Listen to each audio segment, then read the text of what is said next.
കൊല്ലം ആയൂരിൽ കാറും ലോറിയും കൂട്ടിയിടിച്ച് അച്ഛനും മകനും മരിച്ച സംഭവത്തിൽ CCTV ദൃശ്യങ്ങൾ പുറത്തുവന്നു.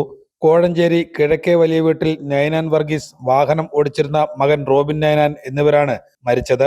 കഴിഞ്ഞ ദിവസം വൈകിട്ട് ആയൂർ പാലത്തിന് സമീപമായിരുന്നു അപകടം. കോഴഞ്ചേരി ഭാഗത്തേക്ക് വരികയായിരുന്ന കാറും തിരുവനന്തപുരം ഭാഗത്തേക്ക് പോകുകയായിരുന്ന ലോറിയും തമ്മിലാണ് കൂട്ടിയിടിച്ചത്.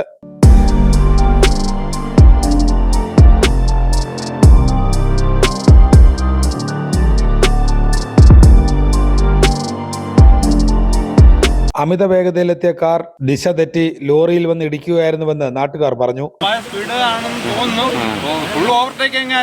അല്ല, ഈ കാർ വന്ന സൈഡിന്റെ തൊട്ടിപ്പുറത്ത് ഒരു പാറ റോഡിലോട്ട് നിൽക്കുന്നുണ്ടല്ലോ, അത് വണ്ടി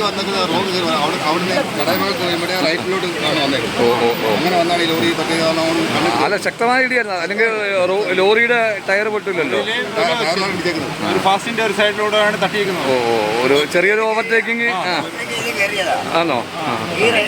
ഇവിടുന്ന് പയ്യെ ഉരുണ്ട് പോയ ലാറിക്കകത്ത് ഓവർടേക്ക് ചെയ്തപ്പോഴത്തേന് അത് ഇടിച്ചു പോയതാണ്. ഒരു മണിക്കൂറിന് മുന്നേ സംഭവിച്ച കേസാണ്. നമ്മൾ നാട്ടുകാരായ കുറേ ജനങ്ങളും കുറേ പയ്യന്മാരും എല്ലാവരും കൂടി ഇതിന് പരിപാടി നോക്കിക്കൊണ്ടിരിക്കുകയായിരുന്നു.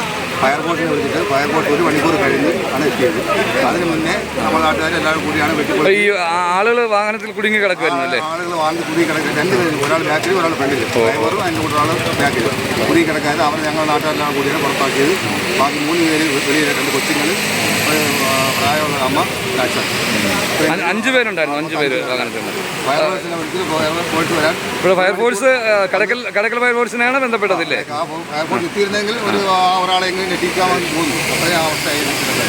ഇടിയുടെ ആഘാതത്തിൽ പൂർണ്ണമായും തകർന്ന കാറിനുള്ളിൽ കുടുങ്ങിയ റോബിനെ ഏറെ പരിശ്രമിച്ചാണ് പുറത്തെടുത്തത്. ഇവരോടൊപ്പം കാറിൽ ഉണ്ടായിരുന്ന നൈനാൻ വർഗീസിന്റെ ഭാര്യ റോസി നൈനാൻ, റോബിന്റെ മക്കളായ ആദം, അദിൽ എന്നിവർക്ക് ഗുരുതരമായി പരിക്കേറ്റു. ഇവർ വിവിധ ആശുപത്രികളിൽ ചികിത്സയിലാണ്. തിരുവനന്തപുരം ഹാപ്പി ലാൻഡ് സന്ദർശിച്ച് തിരികെ പോവുകയായിരുന്നു കുടുംബം. കടയ്ക്കലിൽ നിന്നെത്തിയ അഗ്നിരക്ഷാസേനയും ചടയമംഗലം പോലീസും നാട്ടുകാരും ചേർന്നാണ് രക്ഷാപ്രവർത്തനത്തിന് നേതൃത്വം നൽകിയത്. പ്രദേശത്ത് പെയ്ത കനത്ത മഴ രക്ഷാപ്രവർത്തനത്തെ പ്രതികൂലമായി ബാധിച്ചു. അപകടത്തെ തുടർന്ന് മണിക്കൂറുകളോളം MC റോഡിൽ ഗതാഗതക്കുരുക്ക് അനുഭവപ്പെട്ടു.